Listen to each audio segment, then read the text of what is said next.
आज मैं आपको एक मज़ेदार कहानी सुनाने जा रही हूँ। तो चलिए शुरू करते हैं। एक बुद्धिमान राजा था। उसका काफ़ी बड़ा साम्राज्य था। उसके राज्य की प्रजा हर तरह से खुशहाल थी। राजा को अपने उत्तराधिकारी की तलाश थी। उसके 3 बेटे थे। राजा इस पुरानी परंपरा को नहीं निभाना चाहता था कि सबसे बड़े बेटे को गद्दी पर बिठाया जाए। वह सबसे बुद्धिमान और काबिल बेटे को सत्ता सौंपना चाहता था।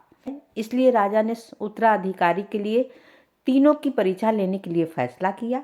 राजा ने तीनों बेटों को अलग अलग दिशा में भेजा।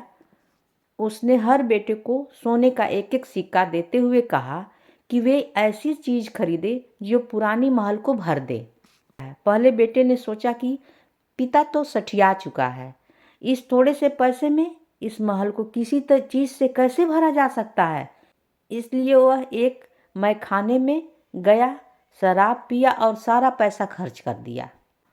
राजा के दूसरे बेटे ने इससे भी आगे सोचा। वह इस नतीजे पर पहुंचा कि शहर में सबसे सस्ता तो कूड़ा कचरा ही होता है। इसलिए उसने महल को कचरे से भर दिया। कूड़ा करकट जितना हो सके कचरा उसमें डाल दिया। तीसरे बेटे ने इस बात पर मनन किया और चिंतन किया कि महल को सिर्फ एक सिक्के से कैसे भरा जा सकता है। वह वाकई कुछ ऐसा करना चाहता था कि जिससे पिता की उस उम्मीद पूरी होती हो।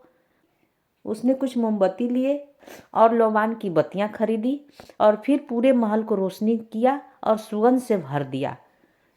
इस तीसरे बेटे की बुद्धिमानी से खुश होकर राजा उसे अपना उत्तराधिकारी चुन लिया और बाकी बेटों को बोला कि तुम लोग लायक नहीं हो, इसलिए तुम लोग को राजा नहीं बनाया जा सकता है, क्योंकि इस मेरे छोटे बेटे ने अपनी बुद्धिमानी और चालाकी से इसने इस तरह से किया कि पूरा महल भर गया।